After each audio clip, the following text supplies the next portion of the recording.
Hello दोस्तों, नमस्कार। Helping thinkers के यूट्यूब चैनल में आप सभी का हार्दिक स्वागत है। हम एमपीपीएससी 2021 की मेंस पेपर 3 की बात कर रहे हैं, जो कि कल 19 जुलाई को हो चुका है। कल किसी कारणवश में जो है वीडियो रिकॉर्ड नहीं कर पाया था, लेकिन इस पेपर को देखने के बाद तो मुझे ऐसा लगा कि आयोग चाहता ही नहीं है कि बच्चा बीए का कोई स्टूडेंट या बीकॉम का कोई स्टूडेंट है तो वो आगे बढ़े पीएससी में, क्योंकि पेपर का स्तर पिछले साल भी 2020 में मेंस का पेपर थर्ड बहुत टफ बनाया गया था, और इस साल भी जो है पेपर 3 ने अपने चरम को छुआ है। और कहीं ना कहीं ये बहुत मतलब एक कठिन पेपर बनाना, ताकि यहाँ पर बीए और बीकॉम वाले विद्यार्थियों के लिए यहाँ पर बहुत सारा जो है दिक्कत वाली बात है।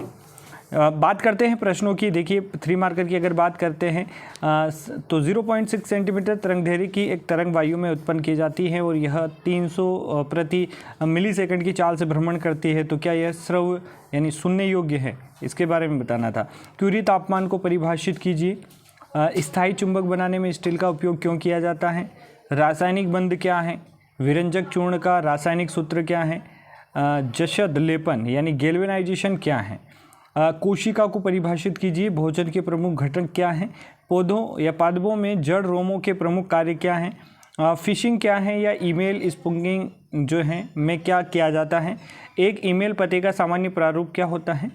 एंड्रॉइड, फेडोरा, विंडोज़ और iOS किसके नाम हैं? ठीक है। समीकरण x बराबर 2y को x plus B Y plus C बराबर 0 के रूप में लिखते हैं, और a b c का मान क्या होगा, ये आपको बताना था। 7√5 को 3√5 से गुणा करना था। एक वर्ग अंतराल के वर्ग चिन्ह ज्ञात करने का सूत्र क्या है? अब इन प्रश्नों में 3 मार्कर की बात करें तो देखिए, 3 मार्कर में इजी हैं। कुछ क्वेश्चन हैं जो थोड़े से टफ हैं, बाकी लगभग बनने जैसे हैं, मतलब अगर जिसने पेपर 3 की थोड़ी बहुत भी अच्छे से तैयारी की है। अब सवाल हैं, अभी देखिए थोड़े से और हैं। योग की परिभाषा क्या है? विश्व स्वास्थ्य संगठन पर संक्षिप्त टिप्पणी लिखना था, ये 3 मार्कर है। भारत सरकार ने आयुष विभाग में किन किन चिकित्सा पद्धतियों का समायोजन किया है? प्रगत प्रौद्योगिकी केंद्र कहाँ स्थापित हैं और किस वैज्ञानिक का नाम इससे जुड़ा हुआ है? वैज्ञानिक प्रफुल्ल चंद्र रॉय का मुख्य योगदान क्या है? भारत में रिमोट सेंसिंग का कार्य कब प्रारंभ हुआ? COP26 सम्मेलन शिखर सम्मेलन के अनुसार भारत कब तक नेट जीरो कार्बन का उत्सर्जन लक्ष्य प्राप्त करेगा? TERI का विस्तृत रूप क्या है? जैव ईंधन सेल क्या होता है? पर्यावरण नैतिकता को परिभाषित कीजिए। पर्यावरण संरक्षण कानून के 3 नाम आपको बताने थे। तो इस प्रकार से 26 और 27वां प्रश्न आप देख पा रहे हैं। प्रमुख पर्यावरणीय मुद्दों का वर्णन कीजिए। भूविज्ञान को परिभाषित कीजिए। पृथ्वी की अधिकतम आयु क्या है? और सूचकांक जीवाश्म क्या है? तो ये 33 मार्कर थे जो साइंस के पेपर से, टेक्नोलॉजी के पेपर से जुड़े हुए हैं। अब बात करते हैं 5 मार्कर की। तो 5 मार्कर में पहला प्रश्न है, मोटरसाइकिल चालक का द्रव्यमान मोटरसाइकिल के साथ 90 किलोग्राम है। गतिज ऊर्जा में वृद्धि की गणना करें यदि चाल 6 किलोमीटर प्रति घंटा से बढ़ाकर 12 किलोमीटर प्रति घंटा हो जाती है। साइंस का अच्छे खासे लेवल का न्यूमेरिकल। अगला प्रश्न है, उष्मा स्थानांतरण के 3 तरीके क्या हैं? मिश्रण एवं यौगिक में 3 अंतर बताने थे। सक्रियता श्रेणी क्या है, समझाइए।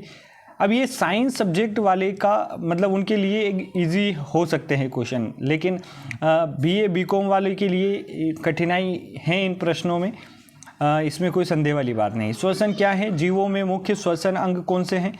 स्तनधारी के वृषण पर संक्षिप्त टिप्पणी लिखिए। कंप्यूटर के इनपुट और आउटपुट डिवाइस का क्या कार्य होता है? प्रत्येक प्रकार के डिवाइसों के 2 उदाहरण लिख लिए। डिजी लॉकर उपयोग से नागरिकों को क्या लाभ होता है? शाम के, ये मैथ्स का प्रश्न है।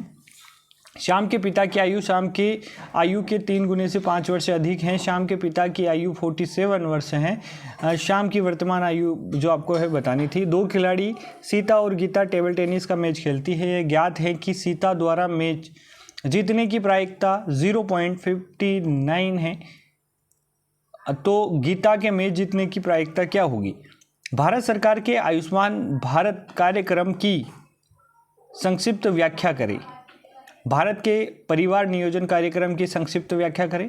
क्लोनिंग क्या है और संक्षिप्त में इसको समझाना था। भू स्थिर उपग्रह का संक्षेप में वर्णन करना था। ऊर्जा संकट के पीछे प्रमुख कारण क्या है? पवन ऊर्जा संयंत्र की स्थापना के समय पवन की प्रगति को प्रभावित करने वाले कारक क्या हैं? अगला प्रश्न है ऊर्जा सब्सिडी की अवधारणा स्पष्ट करें तथा प्राकृतिक पारिस्थितिकी तंत्र का उदाहरण दें। पारंपरिक जल प्रदूषण को नियंत्रित करने वाली नीति की व्याख्या करें। अबदलनी कायांतरण क्या है? इसको बताना था। तेली जाल को परिभाषित कीजिए। अजीबोगरीब प्रश्न है, लेकिन 11 मार्कर की अगर बात करें तो एंट्रोपी को विस्तार से परिभाषित करना था। पीएच स्केल को विस्तार से समझाना था। थायराइड ग्रंथि की संरचना, उसके हार्मोन तथा उससे संबंधित विकारों का वर्णन करना था। कंप्यूटर में भाषा अनुवादक यानी लैंग्वेज ट्रांसलेटर क्यों आवश्यक हैं? कंप्यूटरिंग सिस्टम में अनुवादकों यानी ट्रांसलेटरों की विभिन्न प्रकार क्या है, ये आपको बताना था। मैथ्स का प्रश्न है 2 अंकों वाली एक संख्या के दोनों अंकों में 3 का अंतर है। इस संख्या में इसके अंकों को बदलकर प्राप्त करने पर संख्या को जोड़ने पर 143 जो है प्राप्त होता है। मूल संख्या क्या है, ये आपको बताना था। अगला प्रश्न है राष्ट्रीय टीकाकरण कार्यक्रम का तालिकावार ब्यौरा प्रस्तुत करें। अगला प्रश्न है जैव प्रौद्योगिकी का स्वास्थ्य के क्षेत्र में उपयोग क्या है? मध्य प्रदेश नवीनीकरण ऊर्जा नीति 2022 की परिकल्पनाएं उद्देश्य बताने थे। भारत के संदर्भ में पर्यावरणीय शिक्षा एवं जागरूकता कार्यक्रम का विवरण दे। प्रारंभिक औषधि संरचनाओं का विस्तार से वर्णन कीजिए। तो ये प्रश्न थे और इसमें एक चीज़ और देखने योग्य है। यहाँ पर लिखा है क्वेश्चन नंबर 3। इस प्रश्न में 10 दीर्घ उत्तरीय प्रश्न उप प्रश्न है। प्रत्येक प्रश्न के उत्तर आपको आदर्श शब्द सीमा यानी 200 में देना। 10 प्रश्न हैं और यहाँ पर इनके द्वारा दिए भी 10 प्रश्न गए। मतलब यहाँ पर आप देख रहे हैं अथवा में एक भी प्रश्न जो है आपको नहीं दिया गया है। तो ये एक थोड़ा सा कहीं ना कहीं समस्या है। आप इसमें भी देखेंगे तो यहाँ पर 20 प्रश्न आपको हल करने थे दूसरे प्रश्न में, और यहाँ पर भी जो प्रश्नों की संख्या है यहाँ पर शायद थोड़ी सी ज़्यादा दी है। नहीं, यहाँ पर भी 20 ही प्रश्न आपको दिए। मतलब अथवा में कोई प्रश्न नहीं है, मतलब सारे क्वेश्चन आपको अटेम्प्ट करना है। जबकि हर पेपर में अथवा में आपको प्रश्न दिया जाता है, लेकिन कहीं ना कहीं ये इस थर्ड पेपर को इतना कठिन बनाने के पीछे क्या कारण है, और इसके पीछे कई लोगों के बयान भी आए हैं, आपने सोशल मीडिया पे ज़रूर देखे होंगे। तो दोस्तों ये था पेपर थर्ड जो साइंस और मैथ्स और कंप्यूटर से रिलेटेड था। आज के पेपर का वीडियो भी मैं जल्द अपलोड करने वाला हूँ। धन्यवाद दोस्तों। जय हिंद, जय भारत।